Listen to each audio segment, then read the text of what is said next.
Une bonne soirée à tous. On est aujourd'hui jeudi 16 mars de l'an 2023, donc une bienvenue toute spéciale à cette huitième séance du cours de la doctrine de Dieu. Je prends le temps de vous remercier tous ceux qui écoutent et qui font suivre ces séances et tous ces autres cours qu'on donne ici.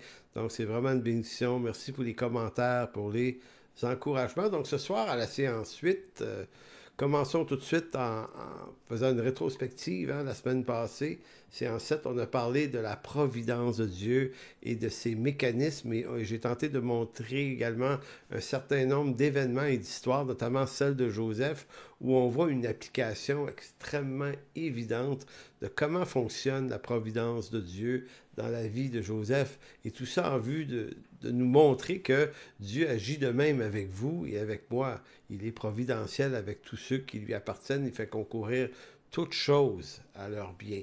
Donc ça, c'était jeudi dernier. Ce soir, on va voir des sujets qui sont un petit peu plus complexes et je vous encourage à ne pas vous laisser décourager par les mots que je vais utiliser parce que sont extrêmement importants et si on se donne la peine de connaître un tant soit peu ces sujets-là, ça vient changer quelque chose dans notre relation avec Dieu. Donc le premier sujet, c'est Dieu dans l'Écriture est un Dieu inconnaissable et incompréhensible. Donc, l'inconnaissabilité de Dieu, l'incompréhensibilité de Dieu. C'est-à-dire, est-ce que c'est pas un peu contradictoire parce que il me semble qu'on est appelé à le connaître? Oui, effectivement. Donc, on va expliquer comment on peut expliquer que Dieu est à la fois inconnaissable, mais qu'on peut néanmoins le connaître, à tout le moins le connaître à travers ce qu'il veut bien nous révéler de lui, et que c'est important de connaître ces choses-là.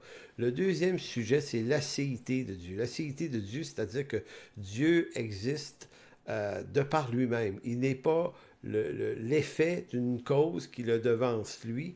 Dieu est, il existe éternellement.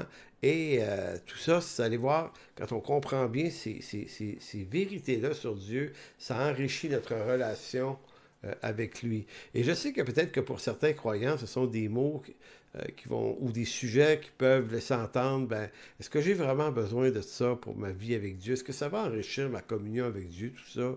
Euh, oui, effectivement, oui. Et j'entends peut-être même des gens dire, ouais, mais moi, là, je veux une vie là, qui est dirigée par le Saint-Esprit. Je ne veux pas, moi, me lancer dans des sujets comme ça qui demandent une certaine intellectualisation des sujets. Écoutez, dites pas des choses comme ça. C'est une forme de paresse inutile. Le Dieu avec lequel vous communiez chaque matin, en prenant un temps avec lui dans sa parole, en prenant un temps avec lui dans la prière. Ce Dieu à qui vous chantez vos louanges, il est une personne, il a des caractéristiques de sa personne. Donc, comprendre l'étendue de sa puissance, l'étendue de ses pouvoirs, l'étendue de sa souveraineté, de sa bonté, de sa grâce, de son amour, c'est extrêmement important, mais connaître également ce qui est connaissable de lui par rapport à ce qu'on ne peut pas connaître, la sécurité de Dieu aussi, ça, là, ça nous fait rentrer dans un énorme mystère, mais riche de bénédictions à comprendre. Et ce que ça vient changer dans nos vies, c'est de découvrir l'immensité de l'étendue de qui est notre Dieu. Et c'est nécessaire. Et contrairement à ce que certains penseraient, ce n'est pas notre appel à connaître Dieu n'est pas une connaissance que certains vont dire dirigée par le Saint-Esprit. Ce sont des choses de l'Esprit, ces sujets-là, puisqu'elles sont révélées richement dans l'Écriture. Et choisir de ne pas les connaître, c'est un problème.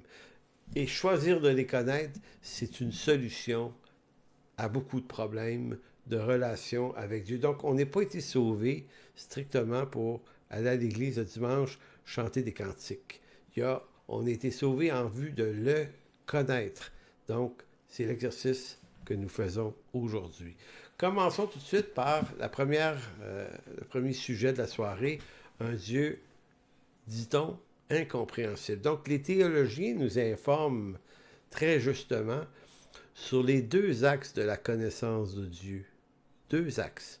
Dieu est à la fois inconnaissable et incompréhensible, et à la fois connaissable et compréhensible. Vous allez dire, est-ce que c'est pas une contradiction? En fait, non. Dieu est inconnaissable et incompréhensible dans l'étendue de tout ce qu'il est, certes, mais il est connaissable et compréhensible dans les limites qu'il a choisi de nous révéler de sa personne. Donc c'est pour ça que ces deux réalités qui sont vraies. C'est-à-dire que ce que Dieu est d'abord, c'est-à-dire que ce Dieu est d'abord inconnaissable, qui est d'abord inconnaissable, lui a choisi de se rendre en partie, juste en partie connaissable, parce qu'il a choisi de se faire connaître et de nous faire connaître sa personne. Donc, en d'autres mots, si Dieu ne s'était pas révélé en Jésus-Christ, ou ne s'était pas révélé à Moïse dans l'Ancien Testament à travers la loi, l'homme existerait et Dieu serait incompréhensible et inconnaissable. Donc, il est de par sa nature inconnaissable et incompréhensible, mais il a choisi, si on veut, de traverser ce mur et de se rendre connaissable et compréhensible à l'homme. Cette affaire est troublante pour celui qui s'arrête pour y réfléchir, parce que, en réalité, l'œuvre du salut a pour objectif de le connaître. Or, la vie éternelle consiste à te connaître, toi, le seul Dieu unique et véritable, et celui que tu as envoyé, Jésus-Christ, son Fils. C'est la version sommaire de Jean 17,3. Donc, c'est la raison pour laquelle vous existez. Et c'est la raison pour laquelle, non seulement vous existez, mais pour laquelle vous avez été sauvés, si tant est que vous êtes sauvés. Dieu vous a sauvés pour le connaître. Donc, cet exercice-là commence maintenant dans notre réalité terrestre. Donc, l'homme ne peut connaître Dieu dans sa totalité, parce que même un jour, en son royaume, les rachetés que nous sommes ne feront guère mieux que probablement que d'effleurer Dieu en sa personne, parce qu'on peut avoir l'impression qu'un jour, on va rentrer dans la présence de Dieu et qu'on va tout voir l'étendue de son royaume, mais de sa personne à lui. En fait, il semble que non. Notre connaissance, bien que rachetée, sauvée et sans condition pécheresse, va quand même garder une certaine distance entre nous, création ou faible créature rachetée, mais la grandeur de l'étendue de Dieu, et il faut comprendre ça. Dans 1 Timothée 6,13, l'apôtre disait à son disciple, « Je te recommande, devant Dieu qui donne la vie à toute chose, et devant Jésus-Christ qui fit une belle confession devant Ponce Pilate, de garder le commandement et de vivre sans tache, sans reproche, jusqu'à l'apparition de notre Seigneur Jésus-Christ. » Et là, regardez bien l'exhortation. Paul exhorte son disciple Timothée à vivre proprement sa vie. Pourquoi, dit-il? Parce que, au verset 15, jusqu'à l'apparition de notre Seigneur Jésus-Christ, que manifestera en son temps le bienheureux et seul souverain, le roi des rois et le seigneur des seigneurs, qui seul possède l'immortalité, qui habite une lumière inaccessible que nul homme n'a vue, ni ne peut voir, à qui appartient l'honneur et la puissance éternelle. Amen. Si vous avez besoin, vous relirez plus tard ce texte-là quelques fois pour le réfléchir, le méditer. Paul est en train d'expliquer que, regarde Timothée, celui que tu vas rencontrer, le Seigneur des Seigneurs, il possède l'immortalité. Il habite une lumière inaccessible. C'est à lui qu'appartient l'honneur, la puissance. C'est plus grand, plus gros, plus vaste, plus énorme que tout ce que tu peux imaginer. Maintenant, sache-le, Timothée. Donc, ici, il y a l'exhortation à comprendre ces choses-là et à cesser de penser que les ignorer, c'est pas si grave que ça. Donc, dans la réalité de l'homme, et là, juste avant de vous lire ça, Dieu habite une lumière inaccessible. On se dit, ouais, mais on s'en va habiter cette lumière inaccessible avec lui. Pas clair, c'est pas net. On s'en va habiter de nouveaux cieux et une nouvelle terre. Une présence ou sa présence en Jésus-Christ va être là. Mais est-ce que ça veut dire que on va saisir l'immensité de Dieu, on va tout voir et tout comprendre qui il est? En fait, non. Il y a quelque chose dans la grandeur de Dieu, dans son immortalité, et dans le fait qu'elle habite une lumière inaccessible que l'homme ne peut pas voir, et probablement même l'homme régénéré ne pourra pas voir. Donc, on s'en va passer une éternité à découvrir Dieu de plus en plus. Et donc, c'est pas comme un projet abouti au moment où on arrive en sa présence. Bien entendu, c'est merveilleux d'arriver en sa présence par la résurrection des morts et de se redécouvrir dans une nouvelle sorte de vie, sans condition pécheresse, avec tout ce que ça amène d'embêtement. C'est merveilleux, mais c'est le début, ça, d'une nouvelle vie. C'est pas l'aboutissement, c'est pas tout est là, tout est fait, tout est clair, tout est net. On est encore probablement dans un apprentissage de la personne de Dieu. Donc, dans la réalité de l'homme, Dieu se décrit comme un être invisible, qui habite une lumière inaccessible. Personne n'a jamais vu Dieu de ses yeux. Puis pourtant, on pourrait dire, oui, mais il y a bien des textes dans l'Ancien Testament où il est écrit, ouais, des hommes ont vu Dieu face à face. Écoutez, je vous fais la lecture d'un article, ce ne sera pas le seul d'ailleurs. Aujourd'hui, je vais lire des articles de certains théologiens intéressants. David Niblack a écrit sur le site Together for the Gospel, mais cet article est en français. David Niblack, c'est un article qui s'intitule « Qui est Dieu? » Point d'interrogation, l'invisibilité. Donc, qui est Dieu? L'invisibilité. David Niblack, vous allez trouver ça, c'est très, très intéressant. Il va dire, lui, la Bible raconte plusieurs récits dans lesquels les personnes voient Dieu. Dans le livre de la Genèse, Jacob dit, j'ai vu face à face, j'ai vu Dieu face à face. Hein? On entend également Dieu dire aux frères à Aaron et Myriam que quand je rencontre Moïse, on se parle face à face. Donc, il y a également dans le livre de l'Exode, nous lisons que les anciens ont vu le Dieu d'Israël. Exode 20, 24, 10, notamment, c'est écrit ça. Alors, est-ce que Dieu est invisible ou pas? Hein? Un petit dilemme. Il est invisible, il habite une lumière inaccessible, nul peut le voir et vivre, et pourtant, des fois, certains textes nous disent « Ouais, mais il y en a qui ont vu Dieu. » Donc, pour répondre à cette question, pour répondre ou résoudre cette énigme, M. Niblack nous dit « Il faut constater que Dieu est invisible dans le sens où nous ne sommes pas capables de voir Dieu dans sa totalité. » De la même de la même manière que Dieu est infiniment plus grand que tout l'espace qui existe en dehors du temps, dans son essence, Dieu dépasse notre capacité d'observation. C'est en célébrant la grandeur de Dieu que Paul écrit que Dieu habite une lumière inaccessible, justement dans le texte de Timothée 6,16.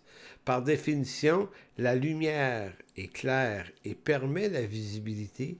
Néanmoins, nos capacités humaines sont trop faibles pour saisir une aussi terrible ou grande gloire.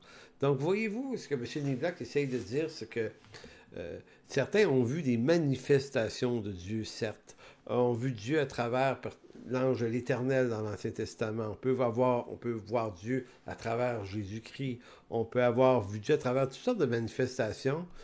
Mais en réalité, ce ne sont que des manifestations qui sont toujours partielles. Personne ne peut voir Dieu.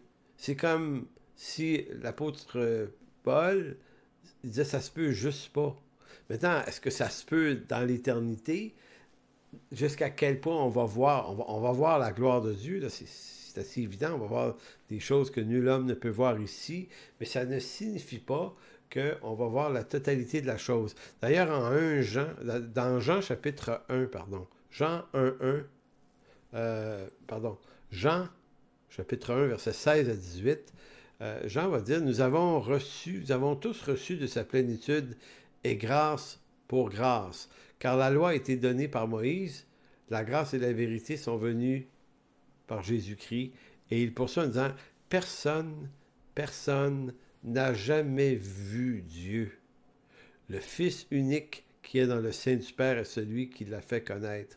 Donc, la seule personne qui, dans cette humanité, a vu Dieu dans toute l'étendue de sa dimension, c'est le Fils, qui, lui, s'est fait homme, est venu nous révéler ce Dieu, mais seulement lui peut témoigner de qui est Dieu dans toute sa totalité. Tout le reste, tous les autres, ce sont des révélations qui étaient parcellaires seulement. Donc, il faut dire une chose au sujet de ce texte-là. Nous avons, dit-il, reçu grâce sur grâce, nous dit l'apôtre. Hein? Nous avons reçu de sa plénitude et grâce pour grâce. Et certains enseignants, des fois, ou certains croyants, vont interpréter la grâce ici dans son rapport avec le péché.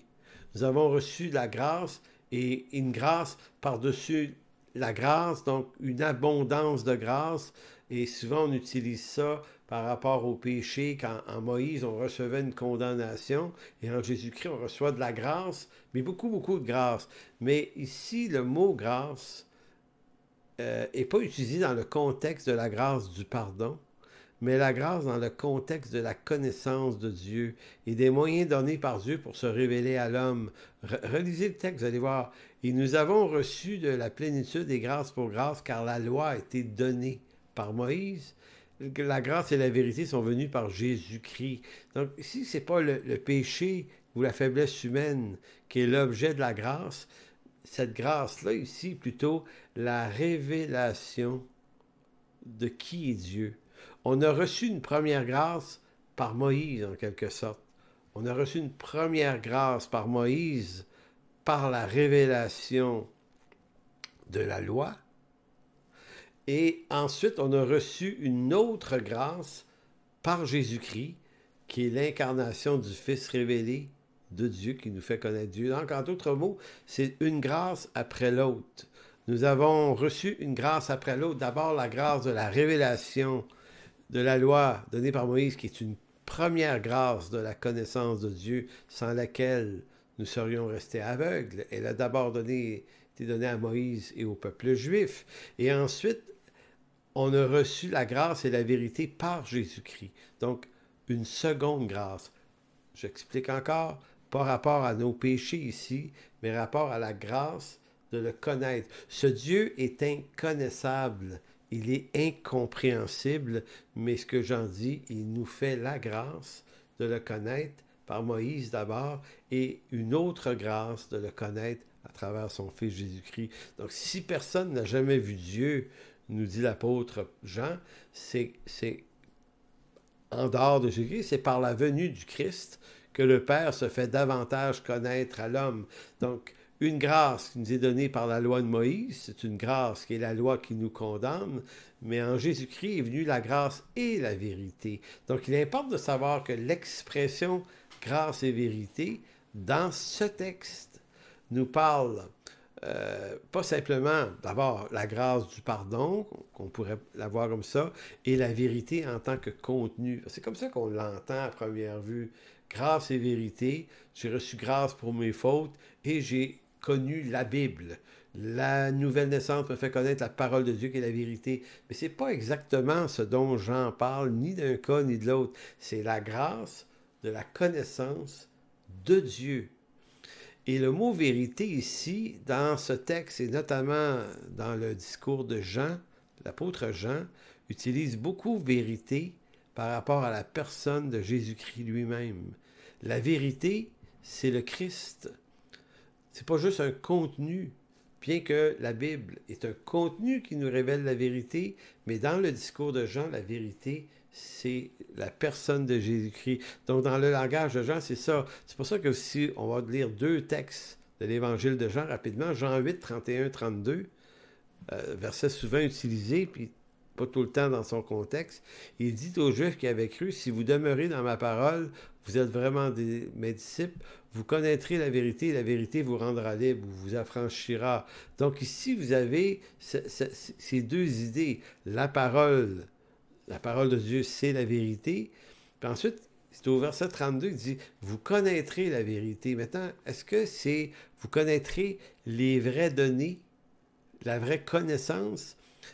C'est pas que ça que Jésus-Christ dit. La vérité ici, c'est lui. C'est lui. Mais pourquoi je dis ça? Parce que à d'autres endroits dans l'Évangile de Jean, au chapitre 14, 14, versets 5 et 6, Thomas lui dit, « Seigneur, nous ne savons où tu vas. » Ça, c'est dans le contexte où Jésus disait, « Je m'en vais vous préparer une demeure dans la maison de mon Père. Quand ça va être fait, je reviendrai vous chercher. Et là où je suis, vous serez aussi. » là. Et là, Thomas lui dit, « Seigneur, nous ne savons où tu vas. Comment pouvons-nous en savoir le chemin? » Et Jésus dit, « Je suis le chemin, la vérité et la vie. Nul ne vient au Père que par moi. » Remarquez, Jésus ne dit pas, « Je connais le chemin, je connais la vérité et je sais où trouver la vie. » Non, non. Il se dit la chose, « Je suis le chemin. » C'est pas un chemin que je peux te montrer ou par tes stratégies personnelles arriver à devenir assez spirituel pour te le bâtir, ce chemin-là. C'est moi qui suis le chemin. Il n'y en a pas d'autre. Mais je suis la vérité. Je suis la vie. En d'autres mots, Thomas, tu ne tiens pas ta vie de toi-même. C'est moi qui te maintiens en vie parce que c'est moi la vie. Seul moi possède l'immortalité. Donc on revient dans le discours de Paul. À lui seul possède l'immortalité. Donc tu existes par ma souveraineté. Maintenant, je suis le chemin, mais je suis la vérité. La vérité, je suis moi la vérité. C'est pas juste un contenu, c'est une personne. Donc, à partir du moment où tu nais de nouveau et que Christ habite dans ta vie, tu es habité par la vérité. C'est dans ce sens-là que vous connaîtrez la vérité. La vérité vous affranchira. Pas vous affranchir seulement de vos faiblesses en ce moment. Oui, certes, mais vous affranchir du péché au sens de le péché originel qui vous condamne à un enfer éternel, une destruction éternelle. Et si vous me connaissez moi, vous êtes affranchis. La vérité, moi, vous affranchis de la condamnation. C'est intéressant parce que ces deux textes parlent de la vérité, non pas en tant que contenu révélé, mais en tant que la personne de Christ. Mais la vérité, c'est également un contenu révélé. Par Moïse, on a reçu la grâce de la loi. Par Jésus-Christ, on a reçu la grâce de la personne de Christ. Donc, c'est à la fois contenu, mais c'est d'abord et avant tout la vérité révélée dans une personne. Vous voyez, quand on lit Jean 8, 32, vous connaîtrez la vérité vous rendra libre. Au verset 36, Jean 8, 36, juste 4 versets plus loin, la confirmation vient où Jésus va dire, « Si donc le Fils vous affranchit, vous serez réellement libre. » Donc, la vérité qui vous affranchit est donc le Fils qui vous affranchit. Voyez-vous la synonymie entre les deux idées? Verset 32, c'est la vérité qui vous affranchit. Au verset 36, c'est le Fils qui vous affranchit. Donc, on voit ici là l'espèce d'unité entre le Fils, le Christ et la vérité. Très intéressant. Voyons ici un extrait d'un texte de R.C. Sproul. C'est un théologien américain très, très intéressant. Il est mort il y a 2-3 ans. Legionnaire Ministry. Il y a beaucoup, beaucoup d'affaires disponibles sur Internet sur lui. Beaucoup d'enseignements, de prédications. C'est un grand théologien. C'est un homme d'une grande conviction. Et lui a écrit sur la révélation du Dieu inconnaissable. Écoutez bien, c'est très, très intéressant parce qu'il cite Jean Calvin qui a réfléchi à cette question-là également. Donc, il va le dire, lui, la première démarche, en passant, si vous voulez trouver cet article-là, vous allez sur le site reveniralévangile.com et vous écrivez dans le moteur de recherche « Un Dieu incompréhensible ». Donc, reveniralévangile.com et un Dieu incompréhensible, et vous allez forcément tomber sur l'article de R.C. Sproul en français. Il dit « La première démarche de tout théologien a toujours été l'étude de l'incompréhensibilité de Dieu. » Il dit « À première vue, une telle initiative semble contradictoire. Comment peut-on étudier quelque chose qui est incompréhensible? » Évidemment. Il dit « Cependant, cette recherche prend tout son sens quand on comprend que les théologiens utilisent le terme incompréhensible d'une manière plus étroite et plus précise qu'il ne l'est dans le langage courant. Dans le langage courant, incompréhensible veut dire Essaye pas de comprendre, il n'y a rien à comprendre. Mais dans le langage ici, théologiquement parlant, dit-il, ce qualificatif incompréhensible ne signifie pas que nous ne pouvons rien savoir de Dieu, mais plutôt que notre connaissance de lui sera toujours limitée. Nous pouvons le connaître de façon significative, certes en surface, mais nous ne pourrons jamais, même au ciel, dit-il, en avoir une connaissance exhaustive et complète. Il nous est impossible de comprendre tout ce qu'il est. C'est tellement bien dit. Donc, c'est intéressant parce que si on ne peut pas connaître Dieu totalement ici-bas sur terre, on peut le connaître à travers ce qu'il a choisi de nous révéler de lui. Cependant, donc, on ne peut pas décider de fermer la porte, de dire, bon, c'est inconnaissable, incompréhensible, je ne perdrai pas mon temps. Non, non, on ne perd pas notre temps à connaître ce qui est connaissable de lui, mais ce qui est inconnaissable de lui, qui appartient à l'étendue de sa grandeur, bien, rendu au ciel, quelle sorte d'apprentissage auquel on sera exposé pour connaître Dieu maintenant dans des nouvelles dimensions, ça, on verra ça rendu là. Donc, il va citer Jean Calvin dans cet article-là. Il va dire, Jean Calvin a formulé une raison à cela. Dans la phrase en latin qui dit « finitum non capax infinitum ». Donc, finitum non capax infinitum. Qu'est-ce que ça veut dire? Calvin disait, le fini ne peut pas saisir l'infini. C'est terriblement logique. Quelque chose de fini, moi, vous, on est des êtres finis, c'est-à-dire qu'on a énormément de limites et le péché nous a limités encore plus. Nous, on ne peut pas saisir cette dimension de l'infini de Dieu. Autrement dit, et l'exemple est très bon, autrement dit, comme disait Calvin, un verre de 25 centilitres d'eau ne peut pas contenir une quantité infinie d'eau, car son volume est limité. Donc, une bouteille d'eau ne peut contenir que ce que le volume de la bouteille lui permet de contenir sans plus. Donc, on est un peu des bouteilles. On peut contenir une certaine connaissance de Dieu, mais Dieu, dans son infinie grandeur, c'est impossible. Donc, le fini ne peut pas contenir l'infini. Cette phrase de Calvin indique alors que Dieu ne peut pas être saisi dans sa totalité.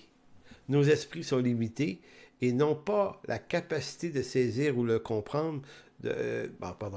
Nos esprits sont limités et n'ont pas la capacité de saisir ou de comprendre tout ce que Dieu est en sa personne. Ses voix ne sont pas nos voix et son pensées ne sont pas les nôtres. Il surpasse notre capacité à comprendre dans sa plénitude. Et on voyait ça la semaine passée quand j'ai parlé d'Ésaïe 55. Mes voix ne sont pas vos voix, mes pensées ne sont pas vos pensées. Donc, c'est pas juste je suis plus intelligent que vous autres, puis parce que vous êtes pécheurs, vous avez perdu quelques degrés d'intelligence. Oui, certes, mais c'est pas exactement ce que le prophète disait. C'est beaucoup plus je suis vraiment autre chose. Et vous ne pouvez pas me saisir, vous ne pouvez pas me posséder par votre connaissance, par vos pensées, parce que mes pensées ne sont pas les vôtres. Donc, vous voyez, c'est tout ça. Mais allons vers le deuxième sujet maintenant, l'acéité de Dieu. Donc, l'acéité de Dieu, vous allez dire, j'ai jamais entendu ce mot-là. Inquiétez-vous pas, c'est très très simple ce que ça veut dire. C'est la doctrine qui défend l'existence de Dieu. On appelle acéité de Dieu, donc je vous l'appelle A-S-E-I-T-E. A-S-E-I-T-E. L'acéité de Dieu, ça veut dire de soi-même. De soi-même. Comment donc expliquer que l'existence éternelle de Dieu ne relève d'aucune cause et que Dieu ne dépend d'aucune puissance extérieure à lui-même pour être, pour exister? Très important parce qu'en philosophie, ça soulève énormément de discussions parce que nous, on va dire toute chose a une cause. Hein, vous existez, vous, comme individu. La cause, c'est que vous avez eu des parents avant vous qui ont fait en sorte qu'une certaine soirée où ils se sont beaucoup aimés, ça a créé, ça a donné vous. Mais toute chose a une existence, toute chose a une cause. Une voiture qui passe dans la rue, elle a été imaginée par quelqu'un et construite par quelqu'un d'autre. Donc, on est dans un monde de cause à effet. Donc ça, c'est une logique implacable. Tournez les regards n'importe où dans votre maison ou dehors par la fenêtre. Tout ce que vous allez voir est une cause, est la cause d'un effet. OK? Maintenant, il y a juste une personne, une chose en toute existence qui n'a pas de cause, qui n'est pas l'effet d'aucune cause, et c'est Dieu. Maintenant, est-ce que ça fait du sens? Donc, à l'égard de ce sujet-là, la céité de Dieu, donc, c'est l'idée, c'est la doctrine biblique qui défend l'idée que Dieu existe par lui-même. Donc, il n'a jamais commencé à exister. Et là, c'est là qu'on peut avoir des mal de tête, parce que c'est quelque chose que notre esprit ne peut pas appréhender dans sa totalité. On peut juste se le dire et l'entendre. Maintenant, ça a de l'intérêt de se le dire et de l'entendre, parce que ce Dieu-là, là, si vous prenez du temps avec lui le matin, vous le rencontrez le matin. Ce Dieu-là, qui n'a pas de début, puis qui n'a pas de fin, puis qui tient son existence de personne. Donc, la différence, nous dit M. Sproul, ultime entre Dieu et les autres êtres réside dans le fait que les créatures sont dérivées, conditionnelles et dépendantes de causes qui les devancent. Cependant, Dieu n'est pas dépendant, il a en lui-même le pouvoir d'être. Il ne tire pas de quelque chose d'autre, ce pouvoir d'être. Cet attribut est appelé l'acéité de Dieu. Donc, les Écritures nous disent qu'en Dieu, nous avons la vie, le mouvement et l'être. Acte 17, 28, là, hein? C'est l'apôtre Paul, à l'aréopage des Athéniens, qui avait dit, nous avons la vie, le mouvement et l'être, et les épicuriens, les stoïciens qui étaient là, étaient d'accord avec ce type d'énoncé philosophique. Donc, on existe à partir de quelqu'un qui possède vraiment la vie en lui-même. Nous, on la possède par effet. C'est-à-dire que notre vie, notre mouvement, le fait d'être, est tenu par Dieu. En d'autres mots, vous vivez en ce moment, là, puis vous respirez, puis vous êtes là à m'écouter parce que Dieu le veut. C'est lui qui la soutient. Donc, votre vie, votre existence n'est pas autonome. Vous n'êtes pas un électron libre. Par rébellion contre Dieu, on a l'impression qu'on est des électrons libres, mais c'est juste une illusion. Notre souffle peut nous être redemandé à n'importe quelle minute, aujourd'hui ou demain ou après-demain. Donc, les Écritures nous disent que Dieu, en Dieu, nous avons la vie, le mouvement et l'être, mais on ne dit nulle part que Dieu a son être en l'homme. Il n'a jamais eu besoin de nous pour survivre ou pour exister, et pourtant, nous ne pouvons pas survivre un instant sans la puissance de son être soutenant notre être. Dieu nous a créés, ce qui signifie que dès notre premier souffle, nous dépendons de lui pour notre existence même. Ce que Dieu a créé, il le soutient, il le préserve. Nous sommes donc aussi dépendants de Dieu pour que notre existence continue que pour notre existence originelle. C'est la différence suprême entre Dieu et nous. Dieu n'a pas une dépendance de quoi que ce soit en dehors de lui-même. Très fort comme idée. Maintenant, cette idée-là a été contestée au 19e siècle et elle l'a été également au 17e. Donc, il faut penser là, au siècle des Lumières en France. Et le siècle suivant, c'est le siècle des Anglais, des Britanniques à Londres. Beaucoup de penseurs se sont penchés sur la question. C'est le siècle de Darwin, en 1859, la théorie de l'évolution de Charles Darwin, publié en 1859, et plein d'autres ouvrages qui commencent à remettre en question, après la France du 18e siècle, l'Angleterre du 19e siècle, on remet en question l'existence de Dieu. Et il y a ça, d'une part. Et d'autre part, il y a également le renversement des systèmes royaux en Europe. Les rois, on commence à faire disparaître les rois, les reines et tout ça. On commence à inventer un nouveau système qu'on va appeler la démocratie. Donc, le 19e siècle, c'est un des siècles les plus foisonnants de l'histoire de l'humanité sur le plan des idées, parce que l'homme se réinvente une façon d'exister, de vivre. Donc, Dieu perd sa place dans beaucoup de milieux, notamment scientifiques, dans les universités en Angleterre, à Londres et en France aussi, en Allemagne. Donc, il y a une remise en question de la foi, une remise en question des systèmes politiques. Donc, c'est là qu'arrivent des personnages qui vont remettre en question cette idée de l'acéité de Dieu. Pourquoi c'est intéressant, cette histoire-là? C'est parce que jusqu'alors, personne ne remettait ça en question. Tout le monde était à peu près croyant, certains incrédules peut-être, mais Dieu et son existence éternelle, ça faisait partie de l'ameublement de la vie de tout le monde en France, en Angleterre. Mais là, tout à coup, on remet ça en question. Et dans le 19e siècle, vous avez des personnages comme John Stuart Mill, qui est assez connu pour ceux qui ont fait de l'histoire ou de la philo ou de la politique, sciences politiques.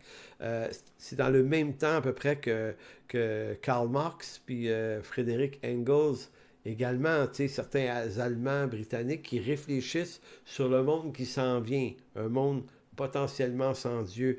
Donc, dans un essai littéraire, John Stuart Mill, qui lui est né à Londres en 1806, est mort en France, à Avignon en 1873, lui va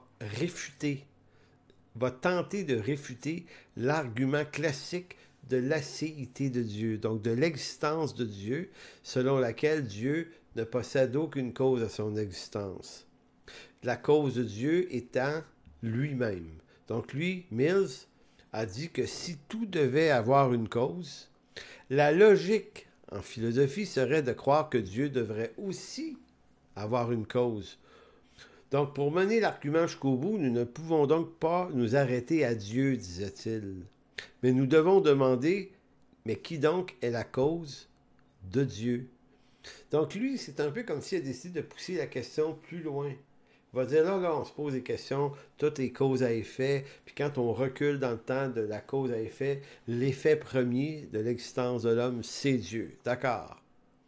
Lui a dit, moi, je recule un pas plus loin derrière Dieu, mais qui donc est la cause de Dieu? Et ça a fait un ravage, parce que le mathématicien bien connu britannique, Bertrand Russell, qui a écrit beaucoup d'ouvrages, c'est un athée notoire. Lui a vécu de 1872 à 1970, donc il est mort il y a à peine un demi-siècle. Lui s'est laissé convaincre par l'argument de John Stuart Mill et a développé davantage. Écoutez, Bertrand Russell, là, il est déménagé même aux États-Unis, puis c'est un athée qui a travaillé très très fort pour faire avancer la cause de l'athéisme et la théorie de l'évolution. Déménagé aux États-Unis, il y a même eu des protestations dans certaines villes américaines, on ne voulait pas le voir aux États-Unis. Les Américains étaient beaucoup plus croyants. Lui a publié un livre qui s'appelait Pourquoi je ne suis pas chrétien. Ce livre-là que j'ai ici, qui a été repris par Normand Baillargeon, un prof ici à l'Université de Montréal. Why I'm Not a Christian, en anglais, la version originale. Vous avez ce livre-là réexpliqué par M. Baillargeon. Donc, pourquoi je ne suis pas chrétien? Donc ça fait partie des grands ouvrages qui ont été publiés. Vous en avez plein d'autres. Vous avez toutes les modes, tous les fils spirituels de Bertrand Russell, de plein. Vous avez Richard Dawkins, Pour en finir avec Dieu. Hein? Vous avez celui-là. Je peux vous sortir également un traité d'athéologie, comment devenir athée, par Michel Onfray, qui aujourd'hui patine un peu plus dans l'incertitude. Maintenant, vous avez ce livre-là qui a été écrit au Québec par Daniel Barry et Normand Baillargeon, Heureux sans Dieu. Ça doit faire un peu plus d'une dizaine d'années. Donc, tous ces livres-là, puis il y en a plein d'autres. Il y a Samuel Harris aussi, puis il y en a d'autres. Il y a eu comme une montée de boucliers. Puis Stuart Mills est un peu l'arrière-grand-père spirituel. Je dis ça avec des pincettes, là, mais le penseur, l'inspirateur de toute cette génération d'incroyants qui ont attaqué le christianisme. Donc, si tout ce qui existe relève d'une cause, c'est leur logique, alors Dieu doit aussi être l'effet d'une cause. Et quelle est cette cause? Mais ça a été réfuté. En passant, je vous recommande un livre écrit par un jésuite, Henri de Lubac. Ça se trouve dans les librairies usagées, parce que ça ne s'achète plus nulle part, à moins que ça ait été réédité. Moi, j'en ai 3 ou 4 copies. À chaque fois que je vois ce livre-là, je l'achète parce que je l'ai donné à des amis. Ça s'appelle Le drame de l'humanisme athée. Si vous voulez comprendre ce qui s'est passé dans les 2, 3, 4 derniers siècles, des systèmes philosophiques, comment ils se sont construits pour partir d'un monde du 16 ou 17e siècle où à peu près tout le monde était croyant en Occident, pour amener ce monde occidental à l'incroyance. M. de Lubac fait une synthèse extrêmement bonne. Ça a 350 pages là-dessus. Il nous raconte tous les grands penseurs, le drame de l'athéisme athée. Parce que ce que M. de Lubac arrive à très bien démontrer, c'est que leur tentative a eu un certain essor, mais au bout de l'affaire, ça amène à un échec monumental et le monde désordonné dans lequel on vit en est une riche démonstration. Maintenant, continuons sur l'argument de M. R.C. Sproul, qui a écrit l'article ici sur M. Mills, John Stuart Mills. Il va dire « Néanmoins, Mill avait tort. Il dit, sa vision était basée sur une fausse compréhension de la loi de causalité. » Et là, ça peut avoir l'air un petit peu complexe pour certains qui ne sont pas habitués à ces mots-là, mais je vais tenter de vulgariser ça pour que ce soit le plus simple possible, parce que c'est très intéressant, mais surtout important à comprendre. La loi de la causalité. Causalité, c'est-à-dire la loi qui veut que tout dérive d'une cause qui la devance. Donc, cette loi affirme que tout effet doit avoir une cause et non pas que tout ce qui est doit avoir une cause. La seule chose qui nécessite une cause est un effet, et un effet requiert une cause par définition. C'est ce qu'est un effet, quelque chose causé par une autre cause. Mais est-ce que Dieu a besoin d'une cause? Pas du tout, car il est à son être en lui-même. Il est éternel et coexistant. En d'autres mots, tout effet qui arrive a une cause. Mais Dieu n'est pas un effet. Dieu est. Et c'est ça que M. Sproul exprime très très bien.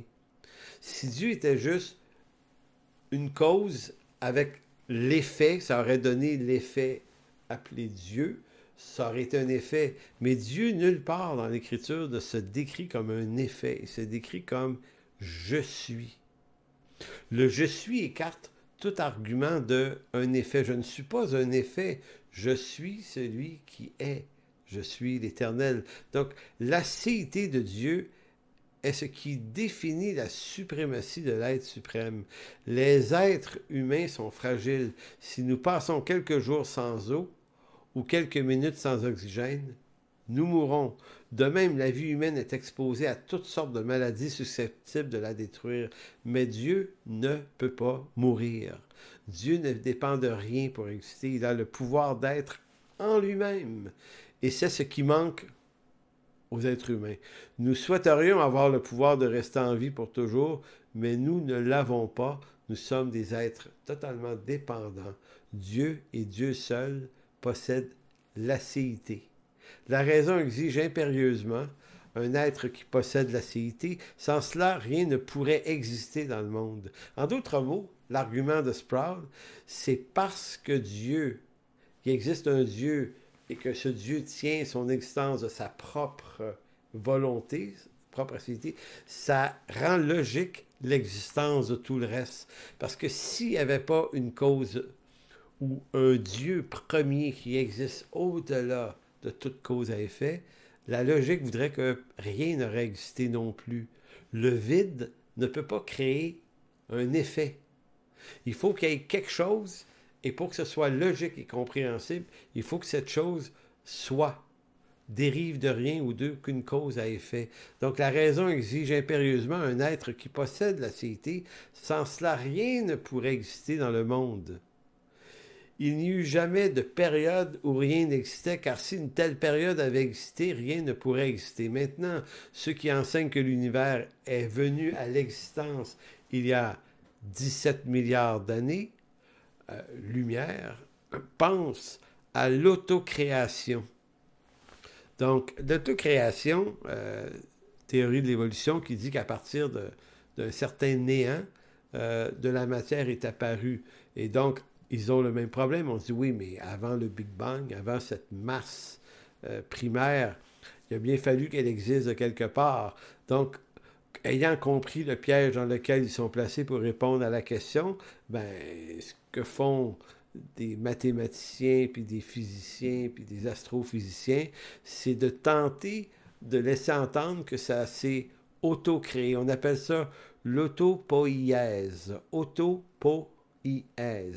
L'autopoïèse, en fait, c'est absurde. C'est l'idée d'une autocréation, se créer par soi-même, mais dans la matière. Alors que Dieu, lui, se définit pas comme matière, il se décrit comme étant un esprit qui habite une lumière inaccessible et il existe de sa propre personne. Donc, pour que la matière ait existé, il fallait qu'il y ait cette matrice qu'on appelle Dieu. Le fait qu'il y ait quelque chose maintenant signifie qu'il y a toujours eu quelque chose et que ce quelque chose est Dieu.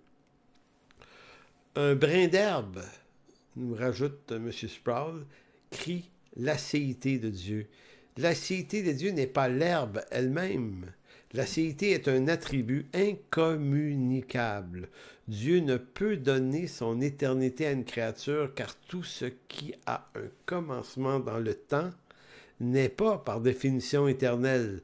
La vie éternelle peut nous être accordée pour l'avenir, mais nous ne pouvons pas l'obtenir rétroactivement. Nous ne sommes que des créatures maintenant destinées à l'éternité. L'éternité en tant que telle est un attribut incommunicable. L'immutabilité, le Dieu qui ne change pas, là, est liée à son acéité parce que Dieu est éternellement ce qu'il est et qu'il ne subit aucune évolution. Il est. Son être n'est pas candidat pour la mutation ou le changement. Nous, en tant que créatures, nous sommes mutables et finis. Dieu ne pourrait pas créer un autre être infini comme lui-même, car il ne peut y avoir qu'un seul être de cette nature infinie. Donc, c'est en lisant ce texte très riche de M. Sproul qu'on comprend mieux le texte de l'apôtre Paul que j'ai lu tout à l'heure en Timothée 1,6, 1 Timothée 6,16, qui seul Dieu possède l'immortalité, qui habite une lumière inaccessible que nul homme n'a vue ni ne peut voir, à qui appartiennent l'honneur et la puissance éternelle. En conclusion, ce soir, là, je reviens sur mon argument du départ. À quoi ça sert de savoir ça? À quoi c'est utile? Est-ce que vous dites, ouais, mais c'est trop de l'intellectualisme, c'est trop des idées, c'est de la philosophie?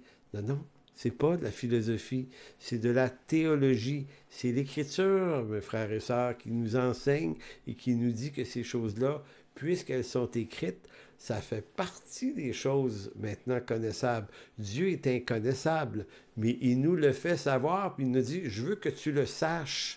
Parce que je t'ai appelé par mon amour, j'ai sacrifié mon fils, j'ai donné ma vie pour que tu sois sauvé, pour que tu me connaisses, et ça fait partie des choses qui sont connaissables de Dieu, et les connaître de mieux en mieux, approfondir de ça, ça vient tellement enrichir notre vie avec Dieu, notre désir de continuer avec lui, peut-être voire même en temps de persécution, notre désir de peut-être mourir pour lui. C'est cette connaissance-là profonde de Dieu qui va nous fournir tout le courage de continuer et de persévérer dans ses voies.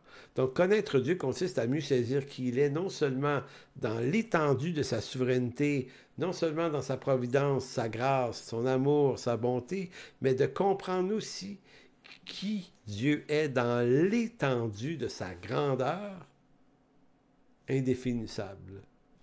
Donc, j'espère que vous avez passé un bon moment. J'ai essayé de rendre ça le plus simple possible, mais croyez-moi, ça vaut le coup de réfléchir. Vous pouvez peut-être fouiller vous-même, trouver des articles, vous informer à vos pasteurs ou dans une faculté de théologie quelconque qui fait partie de votre association. Cherchez à comprendre qui est Dieu. C'est passionnant et ça nous donne envie de continuer de persévérer dans les temps difficiles. C'est vraiment extraordinaire. Que Dieu vous bénisse. On se revoit donc la semaine prochaine. Si on est le 16, nous serons le 23. Jeudi le 23, on se revoit. D'ici là, portez-vous bien tout le monde.